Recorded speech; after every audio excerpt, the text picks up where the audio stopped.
Bueno, entonces tenemos que analizar el siglo I y el siglo II en una hora y vamos a tratar de hacer mucha dinámica, porque si no, no vamos a llegar. Y la idea sería tratar de comprender qué sucedió en el siglo I antes de Cristo y a partir de ahí comenzar. Pero esto muchos ya lo escucharon en los videos, en los audios. Así que mucha gente me escucha de los audios. Con lo cual voy a hacer otra cosa. Voy a empezar del siglo III antes de Cristo, no del I. Para que algo que no escucharon en los audios lo tengan aquí. Porque si no, van a decir esto ya lo escuché 1000 veces en el audio. ¿Qué pasó? ¿Por qué me voy al siglo III antes de Cristo? En realidad me voy al siglo III antes de Cristo porque el judaísmo en el siglo III antes de Cristo era totalmente diferente del judaísmo que va a aparecer en el siglo II. Va a haber un cambio entre el 3 antes de Cristo y el 2. ¿Cuál es el cambio? Que en el siglo II antes de Cristo van a aparecer los diferentes grupos de la época de Jesús. Es decir, saduceos, fariseos, esenios, celotes. Estos grupos que aparecen en el siglo II no existían en el siglo III. Entonces la pregunta es, ¿qué sucedía en el judaísmo en el siglo III que va a dar lugar al problema del siglo II antes de Cristo y que va a dar lugar al cristianismo? Tratemos de comprender que el primer choque cultural que va a tener el mundo judío va a ser cuando Alejandro de Macedonia entre en Judea. En realidad no va a ser ningún choque militar porque nadie se opuso a que Alejandro Magno entre en Judea. Es decir, cayó todo el imperio persa en manos de Alejandro Magno en solamente 15 años. Más o menos entre el 337 a.C. a 322 a.C. Es decir, en 15 años, desde el 337 a.C. al 322, Alejandro de Macedonia conquistó todo el imperio persa y dentro del imperio persa, Judea. Ahora alguien va a preguntar, bueno, ¿y esto qué me interesa? Bueno, es muy importante esto. ¿Por qué motivo? Porque va a nacer el helenismo, va a nacer la influencia de Grecia sobre Judea y va a ser el primer golpe real que recibe el pueblo judío. Porque los demás golpes fueron militares y tuvieron diversas influencias, pero no la influencia del helenismo. Es decir, el helenismo realmente se declara de alguna manera el enemigo número uno de la cultura judía porque lo estaba arrasando todo. Es decir, todo el mundo se estaba volviendo helénico, el griego pasa a ser el idioma de todo este imperio, ex imperio persa, y lo más importante de Alejandro Magno para nuestra historia, para nuestra historia, es que funda Alejandría. Ven que tenía poco ego, ¿no? Le pone Alejandría a la ciudad que funda. Bueno, Alejandría se va a fundar con griegos y judíos. Va a ser una ciudad que no es egipcia. Está en Egipto, pero no es egipcia. Entonces, va a haber muchos judíos que van a ir hacia Alejandría en esta época. Y esto es muy importante porque 70 años después de esta conquista de Alejandro Magno y esta fundación de Alejandría, aquí, hacia el año 250 a.C., ya nadie sabía hebreo. Se había perdido absolutamente el hebreo entre los judíos de Alejandría y los judíos de Alejandría solamente sabían griego. Y como solamente sabían griego, aquí había un problema. Cuando iba la gente a la sinagoga no entendía nada. ¿Ok? Un poco como ahora, que tampoco entendemos nada, pero en general la gente sigue yendo. Tenemos un poco de masoquismo en el mundo judío, seguimos yendo aunque no entendemos. Bueno, en esa época la gente no sabía hebreo porque lo había perdido por el griego, y entonces aparece un meturgemán. Qué palabra difícil. Se los digo rápido, era el traductor de la Biblia, digamos, el texto de la Torá, alguien lo leía en hebreo, y alguien en voz alta lo traducía al griego porque ya nadie entendía nada. En esta situación de que nadie entiende ya el hebreo, se produce lo que se llama la traducción de la Biblia al griego, la Septuaginta, que fue para luego los rabinos un día de desgracia para el pueblo judío, porque con esa traducción empezaron los problemas teológicos. Es más, el cristianismo luego, basado en el texto de la Biblia griega, va a traer problemas teológicos. Es decir, problemas teológicos para el propio cristianismo. Les voy a dar nada más un caso para que entiendan el problema que aparece en la traducción. Un solo caso. En el texto de Isaías dice el Mesías va a venir de una mujer pura, alma. ¿Y cómo lo tradujeron al griego? Virgen. No dice el texto virgen, dice muchacha pura. Pura no quiere decir virgen. Por lo tanto, los griegos lo pasaron a virgen, y virgen en hebreo es betulá, no alma. Quiere decir que toda la cuestión del dogma de la virginidad es todo un problema de traducción. Por lo tanto, ¿tantos herejes hay en Uruguay que se ríen todos? Me preocupa, acá la Inquisición barrería a mucha gente aquí, cuidado. ¿Cómo se ríen todos? Más respeto, yo vengo de España y cuidado, Digo esto y la gente se asusta, acá no se asusta nadie. Yo la saludé, no, encantado. porque saludé a los 4 menos a usted. Bueno, ¿se entiende esto? Tenemos la Biblia griega. La Biblia griega, la Septuaginta.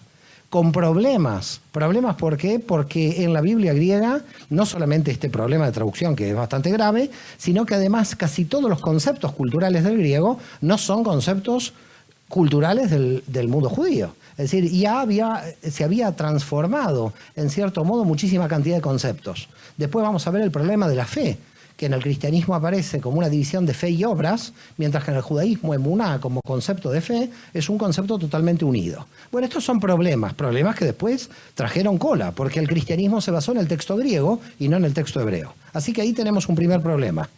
El segundo problema va a aparecer en el año 190 a.C.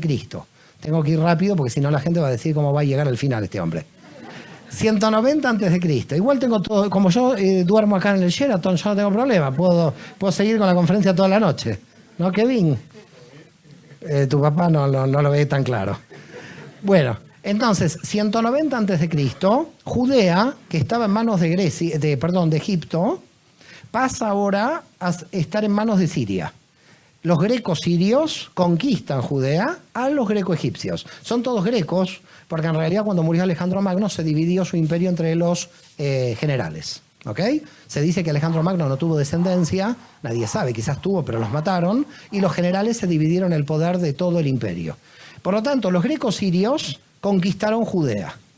Y a diferencia de los greco-egipcios, los greco-sirios eran muy duros y querían imponer la religión politeísta a Judea. Y como Judea no quería la religión politeísta, se levantaron la familia de los asmoneos, que ustedes conocen como la rebelión de los macabeos. La rebelión de los macabeos, 167 a.C. Se levantan contra los grecosirios porque los grecosirios quieren imponerles la religión pagana. ¿Hasta aquí me van siguiendo? ¿O ya estamos perdiendo? ¿Esto qué es? ¿Un ataque antisemita? Ok, bueno. Entonces, los macabeos, 167 se rebelan y hay una lucha muy grande, hay una festividad muy famosa en el mundo judío, sobre todo famosa porque viene de Estados Unidos, entonces empezó la competencia entre Navidad y Hanukkah, ¿ok? Y esto se llama Hanukkah. Hanukkah se llama cuando los macabeos terminaron triunfando. Lo que no explican del triunfo es que hubo 25 años de guerra antes del triunfo, es decir, del 167 al 142. En el 142 a.C., los macabeos ganan la guerra, entran en Jerusalén, van a liberar y ustedes contentos, muchos judíos encienden las velas, todo festivo. Fue una masacre Hanukkah. De las velas nada. Ahora vamos a explicar la verdadera historia de Hanukkah. Cuando el ejército judío de los macabeos entró en Jerusalén, que ellos se iban a proclamar reyes de Judea. Los sacerdotes del templo de Jerusalén dijeron, ustedes no son reyes de Judea. No son reyes de Judea porque no descienden de David. Y para ser rey de Judea hay que venir de la tribu de Judá, de la dinastía de David. Y los macabeos dijeron, pero nosotros tenemos el ejército. Esa es la única diferencia. Así que el que no quiere, lo vamos a pasar a cuchillo. Y entró el ejército judío a matar a los sacerdotes judíos del templo. Eso es Hanukkah con las velitas.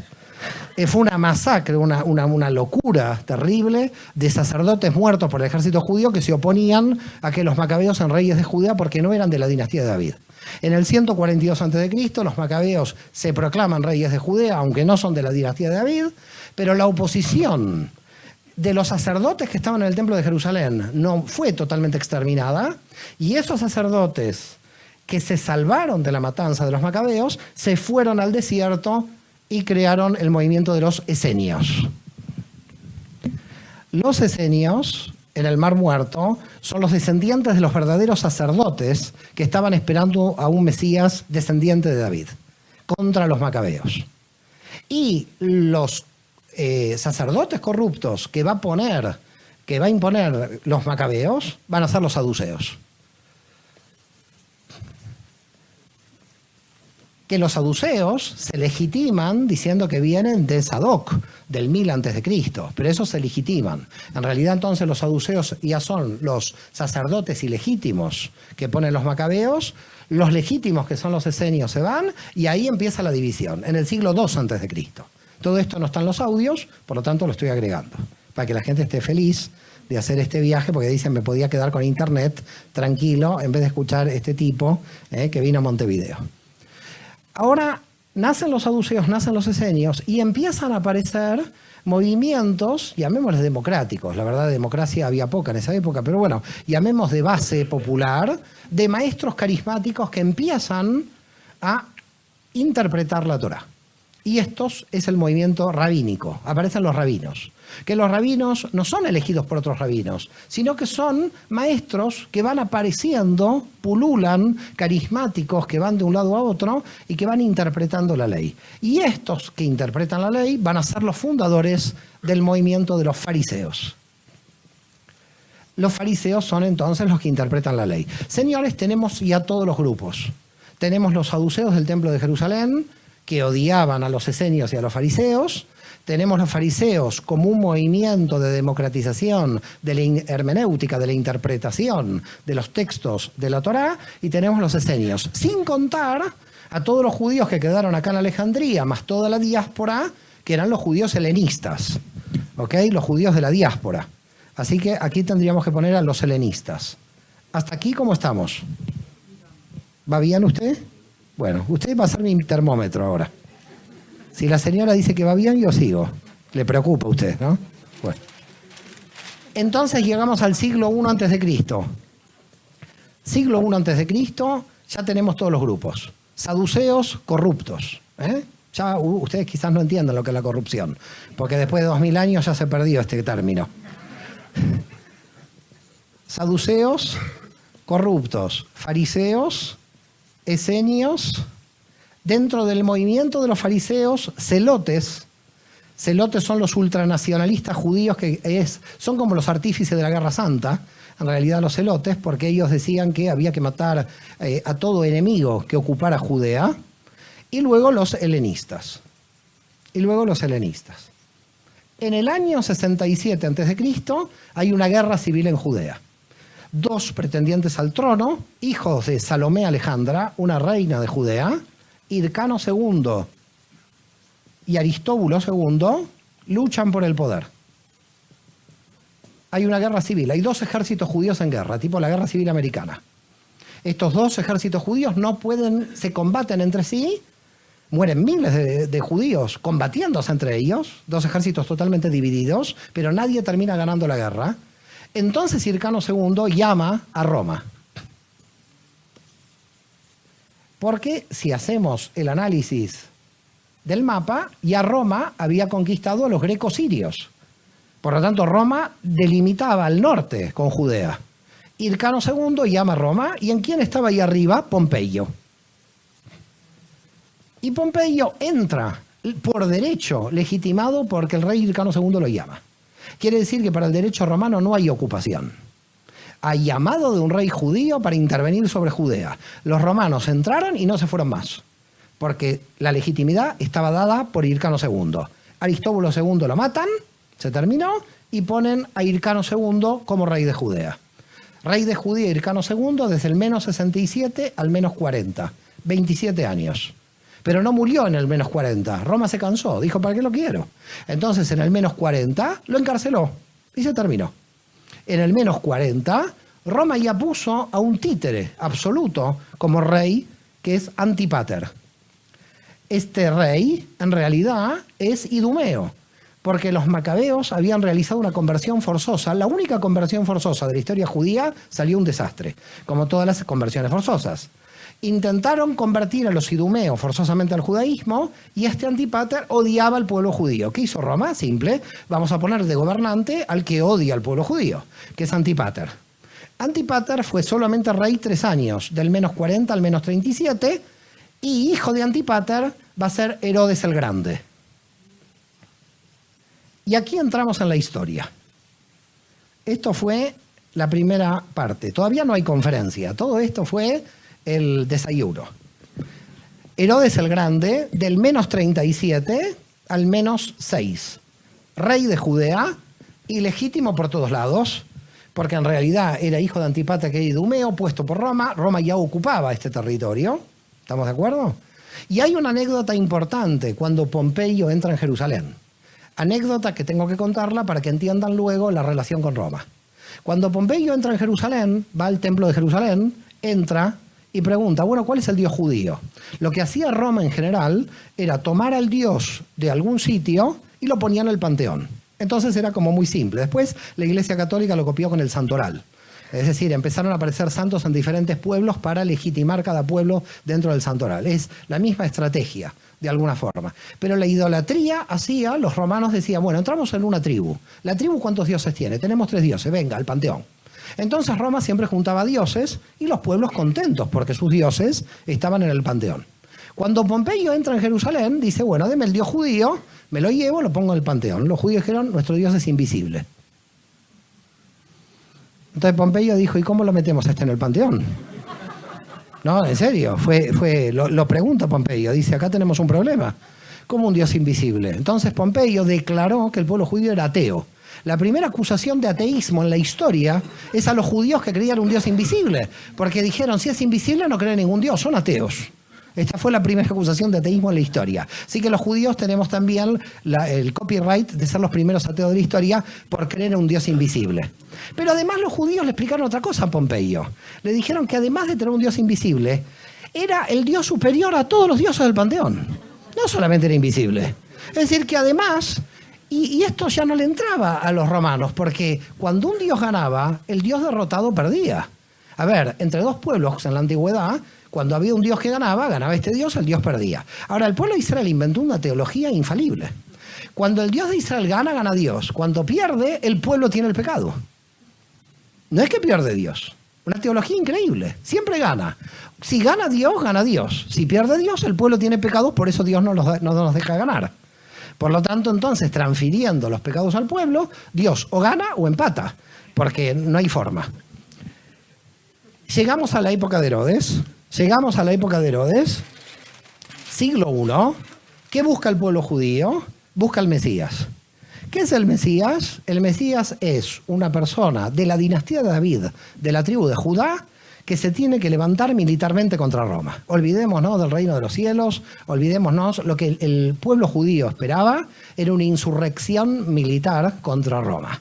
Es decir, la idea del Mesías es una idea política, no tiene nada que ver con una idea religiosa. Luego se transfirió a una idea religiosa, sobre todo por San Pablo, después vamos a ver.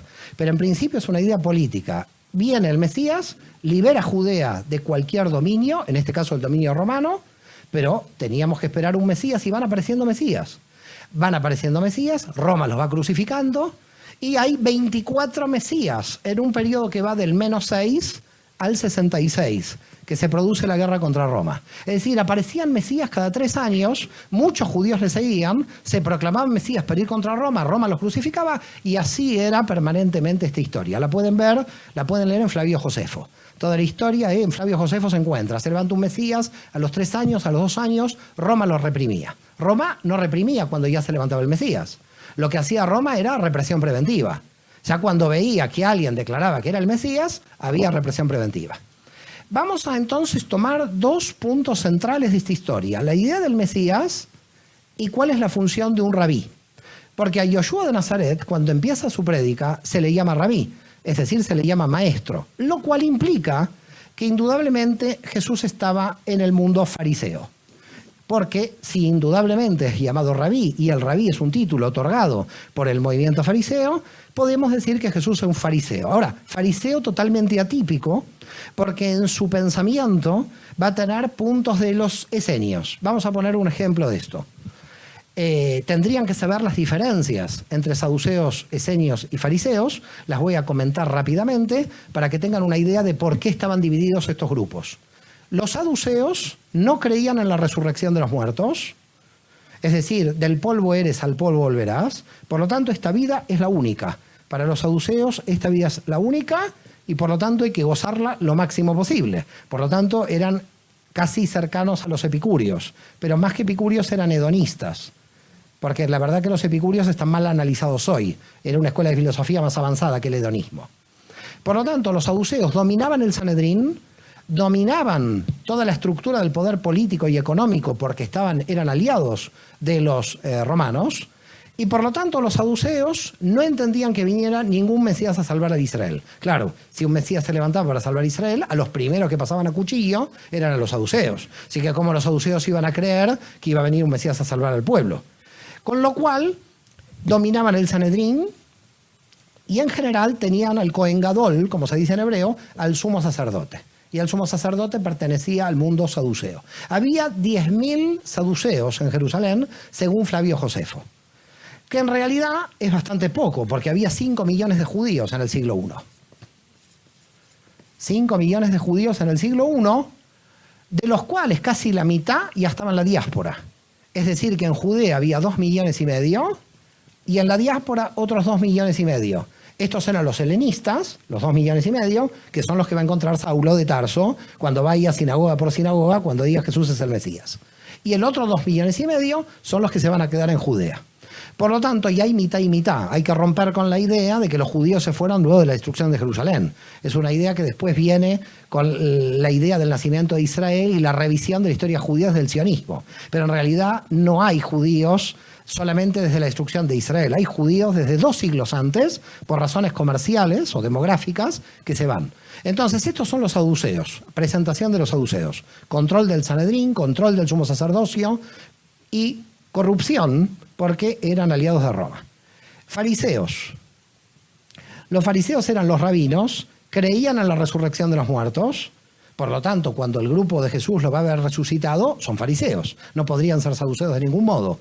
Los fariseos creen en la resurrección, creen que un rabino puede interpretar la Torá, que el rabí puede interpretar, digamos, cuando llamamos Torá, en la concepción farisea, es todo el texto de la Biblia hebrea. Para los saduceos no. El texto de la Torá eran solo los 5 libros de Moisés.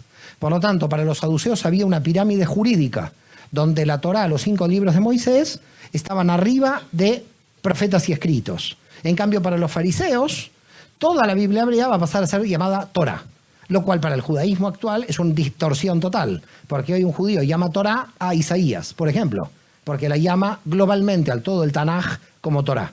Pero en realidad los saduceos en esto tenían razón. La Torá tendría que ser superior a los escritos y profetas. Pero los fariseos, para poder interpretar la Torá, llevaron a profetas y escritos al mismo nivel que la Torá. No sé si me están siguiendo ahora, se vuelve muy complejo esto. Y los fariseos, además de creer en la resurrección, además de creer que un rabí, etc., había 2 grupos dentro del movimiento de los fariseos. Había nacionalistas celotes y había pacifistas. Se podía ser un rabino pacifista o había también rabinos militaristas del bando celote. Vamos a pasar a los esenios. Los esenios prácticamente tienen la misma ideología que los fariseos, solamente que hay 2 o 3 puntos diferentes. Los esenios creen en la apocalíptica. ¿Qué es la apocalíptica? Ellos entienden que llega el fin del mundo. Se terminó. Con esa generación se terminaba la historia. Y cuidado que en el nacimiento del cristianismo va a haber mucha influencia. Va a haber mucha influencia de los apocalípticos. Decían los esenios que iba a haber una lucha, que aparece en el texto del Apocalipsis de San Juan, entre Gog y Magog, en el final de los tiempos, que aparece luego en el Talmud también. Es una tradición judía de la lucha entre el bien y el mal, que se va a producir en el Har Megido. Ar en hebreo quiere decir montaña. En la montaña de Megido, de ahí Armagedón. ¿Ok? Es de ahí que viene la palabra Armagedón. Los esenios también entendían que había que compartir el 100% de los bienes. Es decir, usted llegaba al movimiento esenio, tenía que llegar con toda su propiedad privada. Se acabó la propiedad privada, los esenios no creían en la propiedad privada. Tenían que entregar todos los bienes. No sé si recuerdan en un momento a Yoshua de Nazaret, a Jesús, cuando viene el joven rico. ¿Alguien recuerda esto o no? Cuando viene el joven rico y dice, yo quiero ser perfecto. La gente se olvida de esto, no sé por qué. Quiero ser perfecto. ¿Y qué le dice Jesús? Que entregue todos los bienes a los pobres. ¿Y quién cumple esto?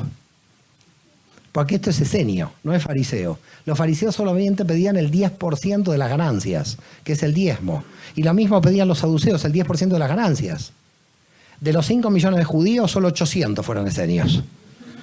Lamento, los que hicieron el kibutz sabían que tenían que fracasar, porque ya en el siglo I había fracasado la cosa. Así que solamente 800. 800 se entregaron a los pobres. Va mal la cosa, el mundo va mal, así, la verdad, ¿no? Y siempre los cristianos yo les digo, lean este párrafo de Jesús. Nadie lo quiere leer, claro. Se lee lo que conviene siempre. Bueno, los esenios eran entre 800 y 1000 en 22 comunidades alrededor del Mar Muerto. Y los esenios tenían 100% de los bienes. Cuando Jesús le dice eso al joven rico, indudablemente es una influencia de los esenios. Es decir, Jesús tuvo que haber estudiado con los esenios o se tuvo que haber formado en algún momento con ellos, porque esto no es fariseo, no es ideología farisea. Se entiende entonces que Jesús es fariseo, pero con algunos puntos que lo combinan, que lo contactan con los esenios, probablemente por Juan el Bautista también, que no sabemos si seguramente Juan el Bautista estuvo por esta región del desierto. Y Yoshua de Nazaret aparece, es un rabino, empieza a predicar. ¿Qué predica? Bueno, predica la ley de Israel, dice que la Torah es válida, que hay que observarla. Nosotros leemos en el texto de Levi ben Alfeo, que ustedes lo conocen como San Mateo, en el Evangelio de San Mateo, capítulo 5, versículo 17, dice, no penséis que he venido a abolir la ley ni los profetas, sino a dar cumplimiento. Quiere decir que el hombre observaba la Torá, era un rabino que observaba la Torá, no cambiaba absolutamente nada.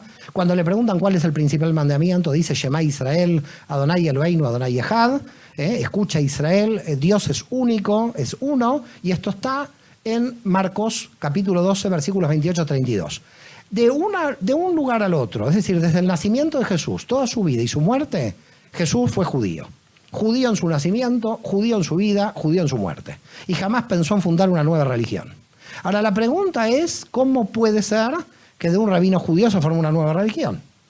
Ahí viene la cuestión de la investigación y ahí viene qué creó Jesús como movimiento. Todo rabí fundaba una Keilah. Seguramente que los que vienen de la tradición judía, Keilah o Kal entenderán qué quiere decir. Keilah en hebreo es comunidad. Pero lo que no se sabe en general en el mundo judío es cuando se traduce Keilah del hebreo al griego. Y cuando se traduce es eclesia.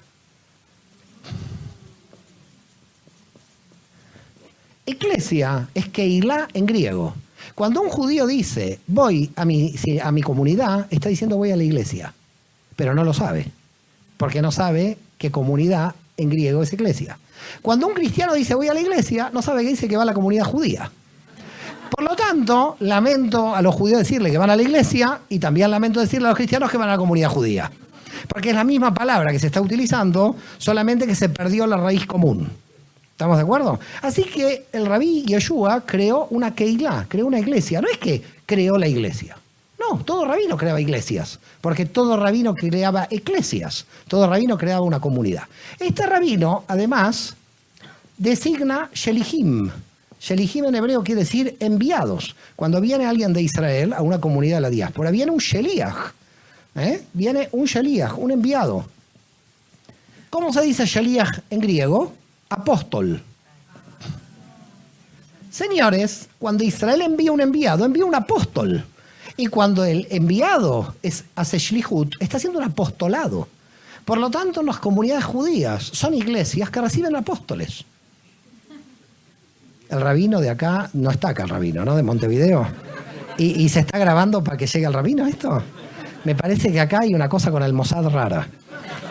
Me están haciendo caer en alguna trampa aquí, Yo me tendría que ir mañana de aquí, no el viernes.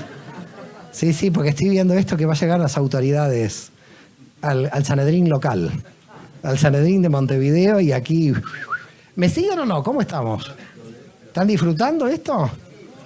Bueno, entonces tenemos la Keilah o eclesia, usted elija lo que quiere, si es judío seguramente elegirá Keilah, y si es cristiano elegirá eclesia. Usted puede elegir apóstol o Sheliach, total es lo mismo, así que elija lo que quiera. Y entonces este rabí Yoshua de Nazaret eligió 12. Ahora, 12 ¿por qué? Por las tribus de Israel. Por eso eligió 2 apóstoles. No eligió 40, 70. Porque eran 12 las tribus de Israel. Por lo tanto, el número son por las tribus de Israel. Señores, todo lo que analicemos de Jesús durante horas y horas va a tener relación con el judaísmo. Es decir, esto de seguir y seguir va a ser como... Vamos a seguir llegando a lo mismo. Es decir, si nosotros contamos 8 días desde el nacimiento de un niño judío, del 25 de diciembre al 1 de enero, el 1 de enero es la circuncisión. Por eso miles de cristianos no saben que el Año Nuevo festejan la circuncisión de nuestro Señor Jesucristo. Que eso desapareció de las agendas. Ahora se pone Año Nuevo, no se pone circuncisión. Tanto es así que los católicos más antiguos bautizan a los 8 días. ¿Por qué se bautiza a los 8 días? Porque se cumple, como dice Santo Tomás de Aquino, con los mismos 8 días de la circuncisión judía.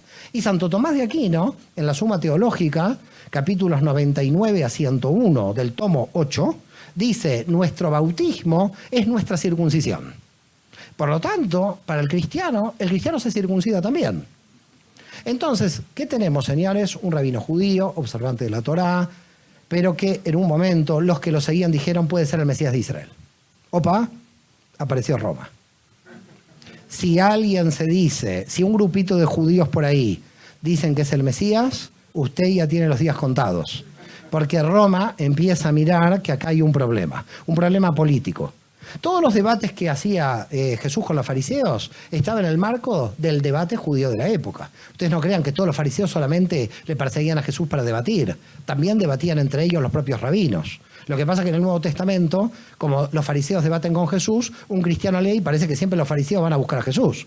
Pero en realidad en el mundo judío todos los fariseos debatían entre sí. No es que iban a buscar a Jesús en particular.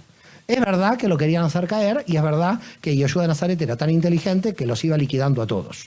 La verdad que ahí tenemos un rabino realmente increíble en este sentido. ¿Cómo termina esta historia? La historia ya la saben porque es la historia de Occidente. Termina crucificado y termina crucificado con 4 letras que hay arriba. Yeshua de Nazaret, Rex Yehudeorum, rey de los judíos. No dice rey de los cristianos no existían. No dice rey de los rusos, ni de los polacos, ni de nada. Rey de los judíos porque muere con la condena como terrorista judío. Esto no quiere decir de que él no hubiera querido la paz. A ver si se entiende el problema que hay aquí. Él en ningún momento se rebela contra Roma militarmente. Su mensaje es totalmente pacífico. Es más, cuando la policía del templo lo quiere detener, ¿qué es lo que hace? Simón Bariona, ¿saben quién era Simón Bariona? ¿Saben? San Pedro. Simón Bariona estaba armado en el Monte de los Olivos y sacó y le cortó la oreja al soldado Malco y Jesús dice, no, por aquí no vamos.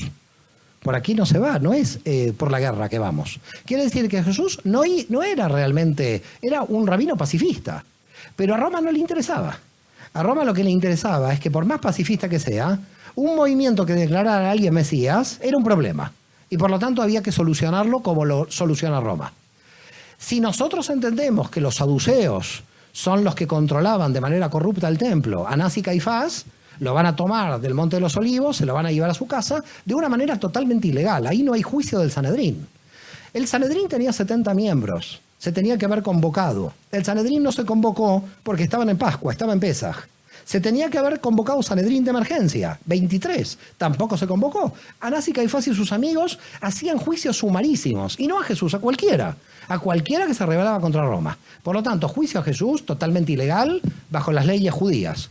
Esto se analiza en el libro de Paul Winter, que se llama Proceso a Jesús, que es para mí el mejor libro sobre el tema del proceso a Jesús y todas las irregularidades que hubo dentro del proceso. ¿Cómo estamos con el tiempo? Me preocupa. ¿No están preocupados? Yo no. Bueno, no sé, yo sigo. Aquí se sigo hablando y cuando alguien me pare, cuando el señor Kevin se ponga mal o el padre. Por ahora van bien la gente aquí. ¿Cómo está? Entonces, Paul Winter, a mi modo de ver, es el mejor libro que habla y se llama así, Proceso a Jesús. Pero hay una diferencia entre Yoshua de Nazaret y los demás Mesías. Muerto el Mesías, muerto el movimiento. Acá muerto el Mesías, lo ven resucitado. Y este es el punto. El punto es, hay esperanza de que ha vencido la muerte. Aquí entramos en una gran cuestión con la resurrección y yo no puedo, porque como yo no estaba ahí, dar fe de esto. Pero lo que sí puedo decir son 2 cosas. Primera, ¿los judíos del siglo I podían creer que alguien resucitó? Claro, porque cuando leen el texto de la Biblia, ven que Elías y Eliseo... ¡Opa! Yo traje un terremoto a Perú, traje tornados a Chile... En Argentina no, porque ya están los argentinos. Pero acá cuidado con la luz, ¿eh? Acá cuidado con la luz, me preocupa. Bueno, en consecuencia, se están riendo, no me gusta esto tampoco. Esta risa también. Uy, mirá, ya te digo, ¿eh? Ya te digo. No, esto. No, yo conozco. Conozco, se está enojando. Dice este hereje. Se está enojando. Bueno. Jesús crucificado, tema de la resurrección. Dice Flavio Josefo que cuando terminó la guerra del 70 contra Roma, había 3 crucificados judíos que eran amigos de él, y él le dijo a Tito, bájamelos de la cruz porque son mis amigos. De esos 3, uno sobrevivió. Quiere decir que había algunos casos de supervivencia en la cruz, primer punto. Y el segundo punto, ¿por qué lo pudieron ver resucitado? No en cuerpo, pudieron haberlo visto en imagen, ¿ok? Y es porque en la tradición judía hay resurrecciones. Por ejemplo, Elías y Eliseo, estos profetas, resucitaron gente. Con lo cual, un judío en el siglo I puede creer que alguien resucitó totalmente. Porque la narración de una resurrección está en el texto bíblico. Por lo tanto, lo pueden creer tranquilamente. Pueden creer que una mujer tenga sin relaciones a una persona como el Mesías, es decir, el Espíritu Santo. También los judíos del siglo I lo podían creer. ¿Por qué? Porque así nació Sansón. Si usted lee la historia de Sansón, y esto lo explico en el Judaísmo de Jesús, en mi libro, la historia de Sansón es igual a la historia con respecto a María. El padre de Sansón se fue, 3 meses de trabajo, llegó, y la mujer dijo, vino un ángel rubio con ojos celestes, increíble. ¿Qué pasa en Uruguay? Me preocupa Uruguay. Uruguay me preocupa, desde que aquí dividieron la iglesia y el Estado, la cosa se complicó mucho. En consecuencia, la madre de Sansón, si ustedes leen la historia de Sansón, ¿ok? El señor Manoa llegó después de 3-4 meses y le dijo, nace del Espíritu Santo. Vino un ángel que me dijo, van a ser el... Quiere decir que cuidado, los judíos no pueden decir luego que los cristianos creen en el Espíritu Santo, ¿cómo creen en eso? Porque nosotros también lo creemos en el texto. También creemos en esa historia de que el Espíritu Santo lo tuvo a Sansón. Así que o creemos que el Espíritu Santo tuvo a Sansón, en consecuencia no nos podemos quejar que el Espíritu Santo sigue en sus andanzas. Claro. Es decir, o uno u otro. Un judío no puede decir, no creo en el Espíritu Santo con Jesús. ¿Y entonces qué hacemos con el padre de Sansón? Los señores de la Keilah están muy serios, me preocupa. Estos son los que van a informar al rabino. Tengo acá un pequeño Sanedrín. A usted no. Usted parece José de Arimatea. Usted tiene cara que me va a bajar de la cruz. Bueno, no pongamos José de Arimatea a esta mujer que está guapa. Bueno, entonces, a ver, analicemos la siguiente situación. La situación es que este grupo de judíos, por las razones que sea, si resucitó físico, si se salvó de la cruz, si lo vieron, dijeron resucitó. Yo no estuve ahí, no puedo dar prueba de esto, pero tuvieron fe en que resucitó. Y a partir de esto, 120 judíos dijeron, Jesús es el Mesías. Ahora viene la teología cristiana y dice, y los judíos no lo reconocieron. Me agarro la cabeza. Si solo los judíos lo reconocieron. Si los 120 que habían eran todos judíos. ¿Cómo la teología cristiana después va a decir que los judíos no lo reconocieron? Cuando en realidad son los únicos que lo reconocieron. Ahí no había otra gente que no sea judía. Ahora dice, los judíos no lo reconocieron. La pregunta es, ¿había WhatsApp, Facebook, para que a un judío de Alejandría le llegue la información de que ellos proclamaron que Jesús es el Mesías? Es decir, imaginen la siguiente situación. Proclamamos que el señor Kevin es el Mesías aquí en Montevideo y nosotros decimos los uruguayos no lo reconocieron. ¿Quién se enteró? No se entera nadie. Por lo tanto, los judíos no lo reconocieron, porque en realidad nadie se enteró. 120 judíos solos dijeron es el Mesías. Ahí empieza, estos 120 judíos que dijeron es el Mesías, empiezan a proclamar Jesús es el Mesías de Israel, Jesús Yeshua es el Mesías de Israel, van por las sinagogas y dice el texto de lo que después se va a llamar Nuevo Testamento, que 3.000 judíos se convirtieron. Y la gente creerá se convirtieron, que se bautizaron, hablaron con los cardenales. 3.000 judíos que se convirtieron es que solamente dijeron Jesús es el Mesías de Israel. Seguían festejando Shabbat, seguían festejando las fiestas judías. Eran judíos en todo el sentido de la palabra. Y entonces llegamos al año 37. En el año 37 aparece en la historia Esteban, que es un judío griego. Y a Esteban no se le ocurre la mejor idea de entrar al templo de Jerusalén a decir Dios no habita en templos hechos por manos de hombre. y yendo directamente contra los saduceos. Los saduceos aplican la ley judía, lo apedrean, quiere decir que Esteban no murió por la ley romana como Jesús, sino muere por la ley judía, y aparece lo que después va a ser el primer mártir del cristianismo, San Esteban, que en realidad es un judío griego, Esteban. Y dice la tradición, y el propio Saulo de Tarso, que él miraba cómo lo apedreaban. Que ahí hay que creer en Pablo, porque no sé si tiró alguna piedra también. Yo creería en Pablo, pero ahí cuidado porque Pablo era un fanático del otro lado en esa época. Entonces decía, miraba cómo lo apedreaban. Judíos que creían en Jesús contra judíos que no creían en Jesús. Esta es la situación. Hasta que en el año 39 aparece Saulo de Tarso, este judío helenista de la diáspora, y aquí viene la cosa, porque escribía en griego, sabía griego y pensaba en términos de griego, por eso expliqué al principio lo que expliqué antes. Saulo de Tarso va a Damasco, saben la historia, se cae de él. No hay caballo, por eso la cae, no sabemos de qué se cae. La cuestión es que llega a Damasco y dice Jesús es el Mesías de Israel. Nadie sabe bien, en la teología y en el Nuevo Testamento aparece porque en realidad tuvo un éxtasis, una visión. En la tradición judía oral hay otra justificación, si quieren la vemos al final de la conferencia. Lo cierto es que Saulo de Tarso llega a Damasco y dice, Yeshua, Jesús es el Mesías de Israel, judíos a favor, judíos en contra. Sigue siendo un problema interno de la comunidad judía. Y Saulo de Tarso se va a su ciudad natal, a Tarso. ¿Dónde queda Tarso? Tarso queda aquí, quedaba aquí, donde todavía existe, pero un poco las ruinas. Esto es Chipre, es decir, que había comercio con Chipre. Había comercio con Galacia y Capadocia, que estaban de este lado, y con Antioquía de Siria, que estaba por aquí. Por lo tanto, era un nudo comercial muy importante Tarso. Y es ciudadano romano, dice. Lo cual, para un judío, ya es algo muy importante, porque tenía cierta jerarquía. Saulo de Tarso, al que después vamos a llamar San Pablo.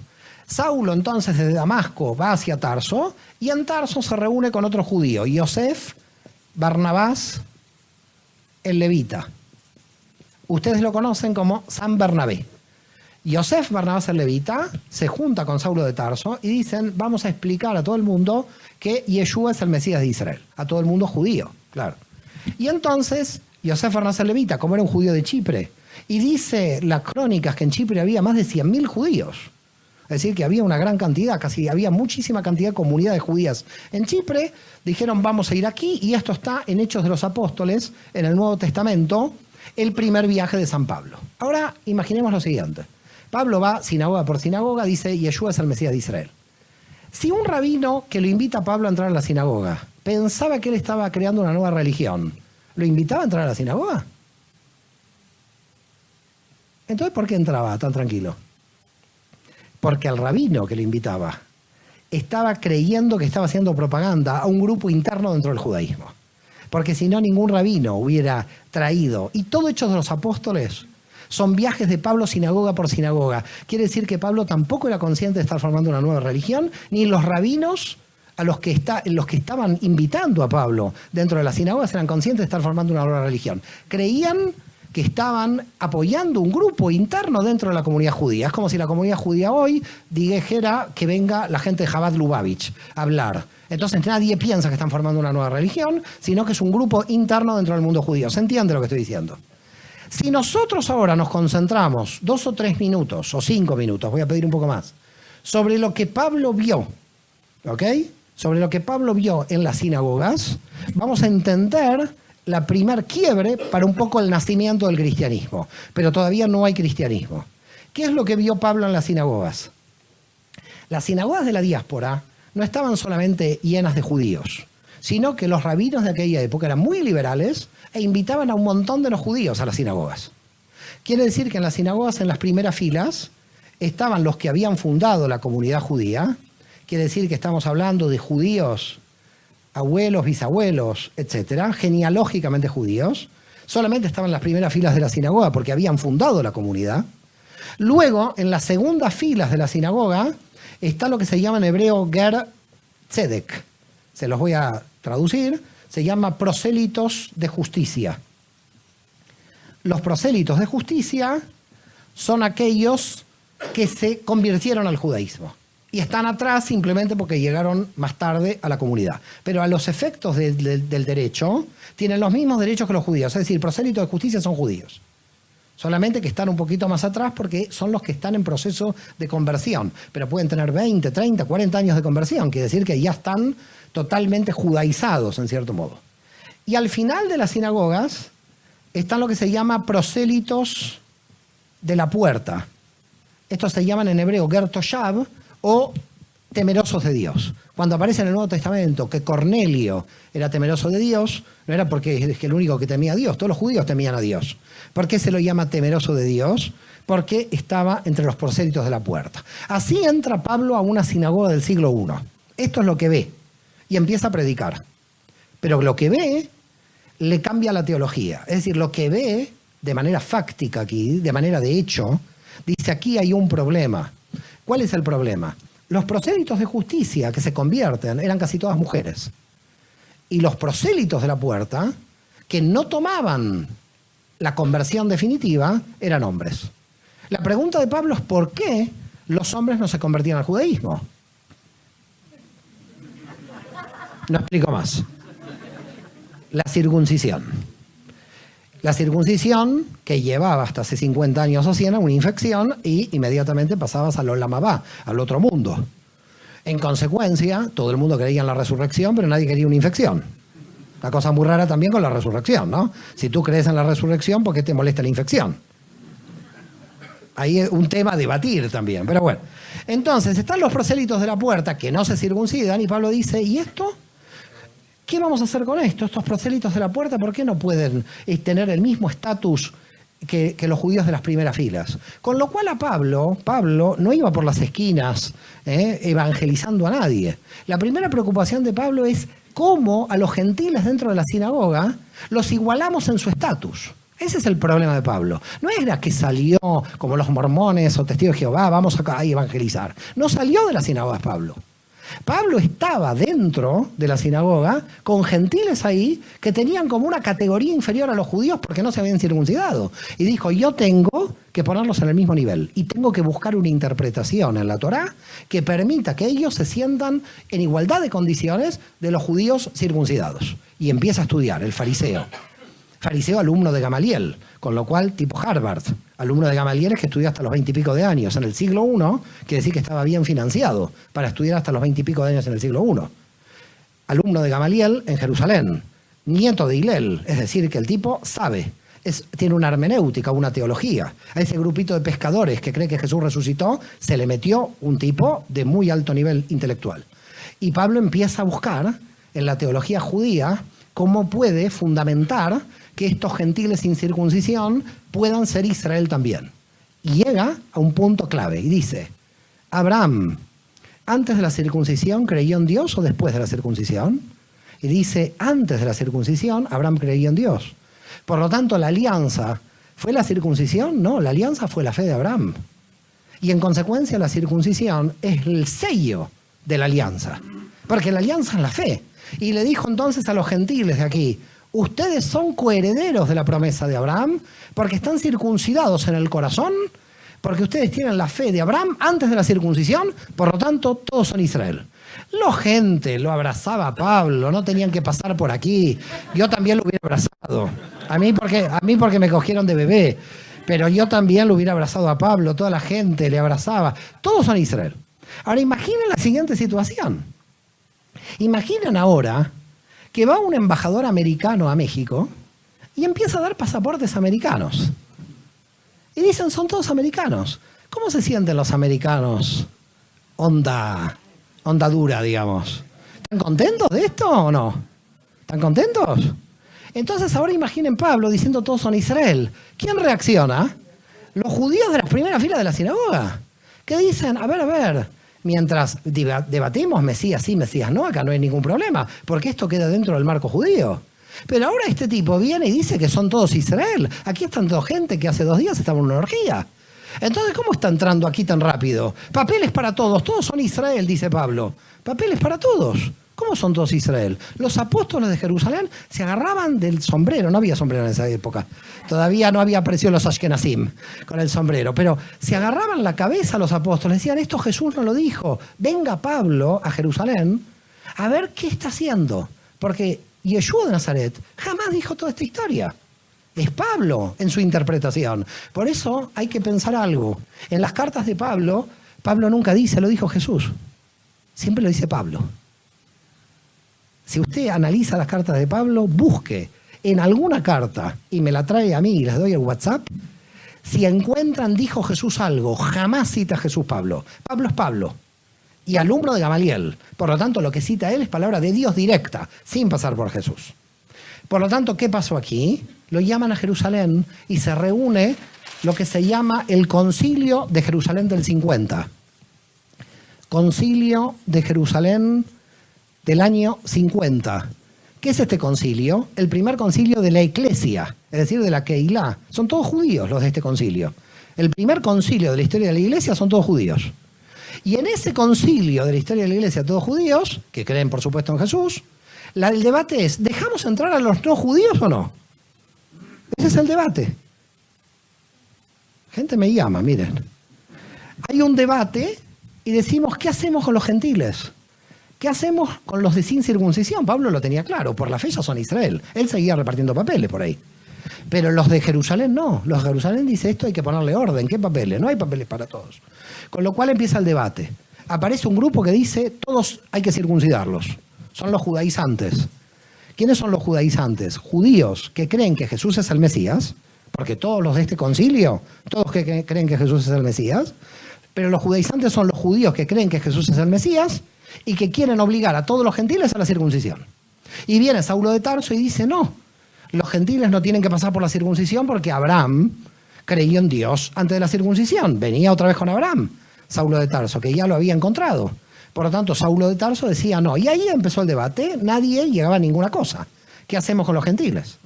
Entonces, recuerden también algo, que Pablo venía con esta idea de que los gentiles entren en las comunidades y venía la ofrenda de los gentiles a Jerusalén. Entonces Pablo decía, no quieren que entren los gentiles, no hay problema. Me lo llevo todo.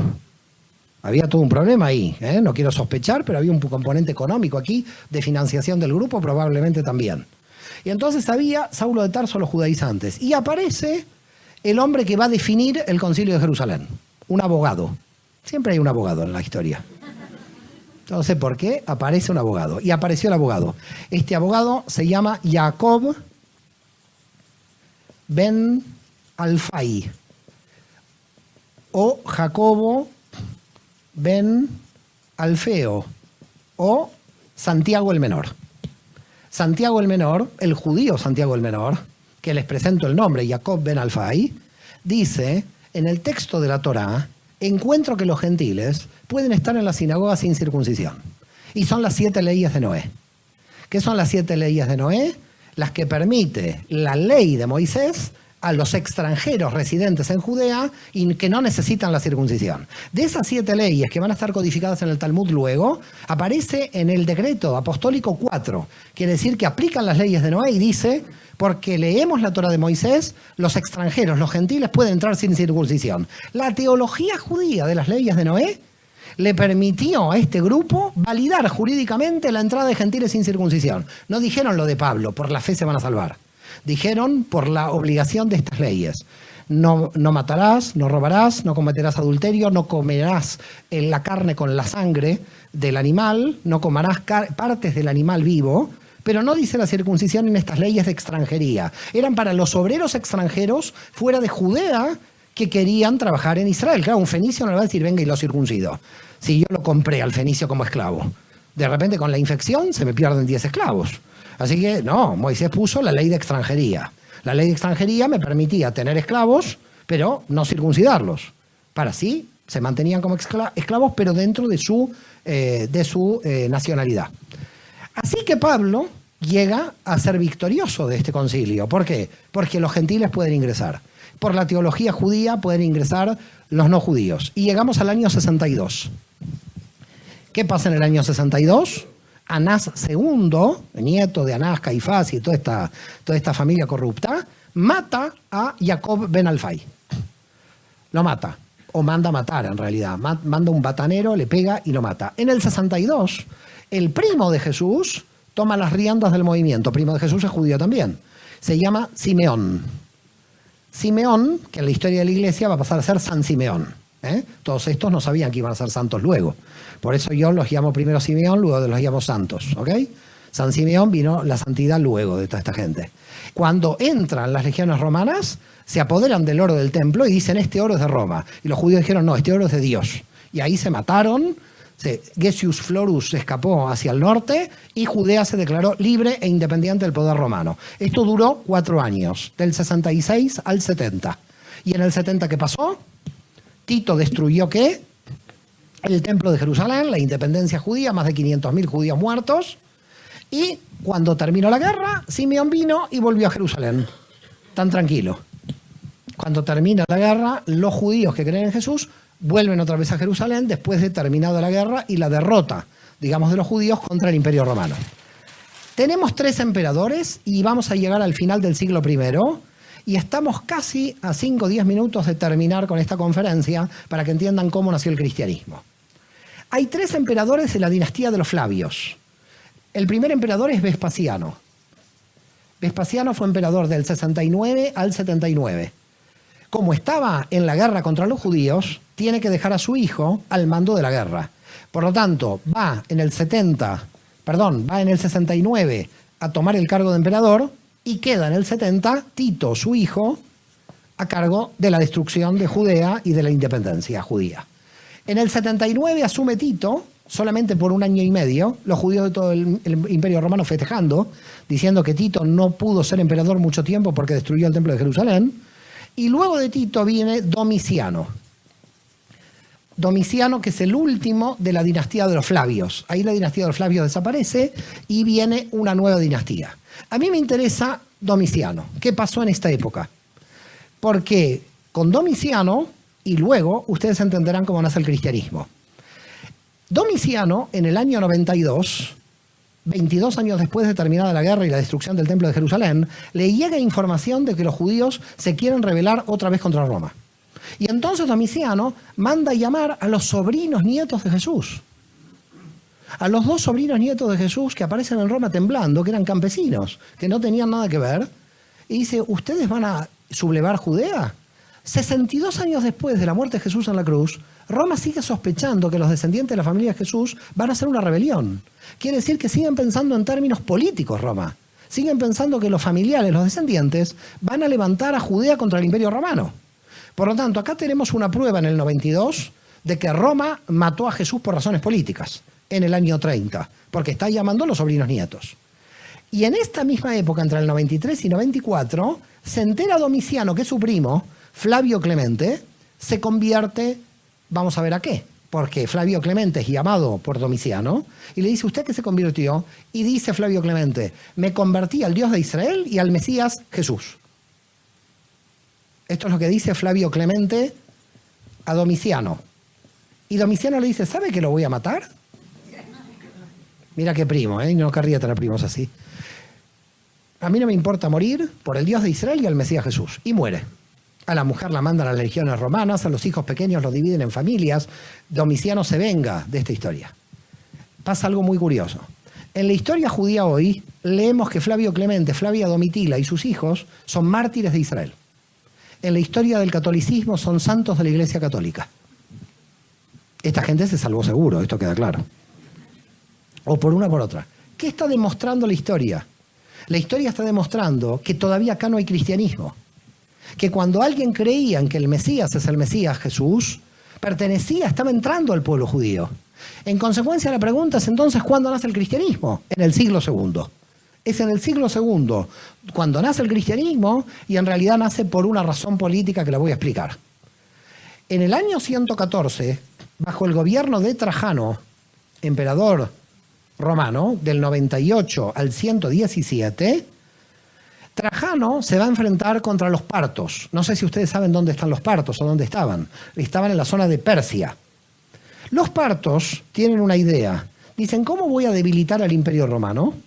Los partos entonces prometen al pueblo judío la reconstrucción del tercer templo de Jerusalén. Y con esa promesa los partos atacan al Imperio Romano.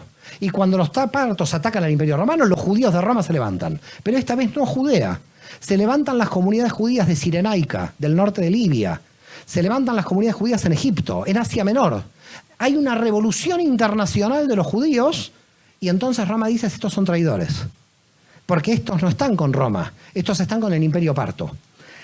3 años de guerra, del 114 al 117, Trajano muere en la guerra y a Trajano lo sucede su parejita, Adriano, entre el 117 y 138. La pareja de Trajano era Adriano, ¿ok? Y Adriano entonces asume en el 117 como emperador y dice, yo no puedo hacer un doble frente. Este por lo menos era inteligente, no como Napoleón y Hitler. Este dice, no puedo hacer un doble frente, dice Adriano. O lucho contra los judíos o lucho contra los partos. ¿Qué hace Adriano? Le promete al mundo judío la reconstrucción del tercer templo de Jerusalén. Entonces los judíos se calmaron. Va contra los partos, le gana. Entonces la promesa empieza a cumplirse. Va un ladrillo, vuelve un ladrillo, pero un ladrillo por mes. Y los judíos dicen, esto va muy lento.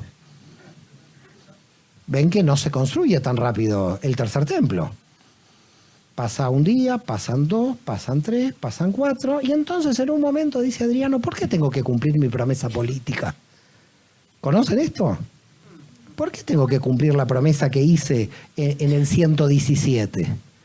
Lo que voy a hacer, dice Adriano, es poner al dios Júpiter en el medio de Jerusalén.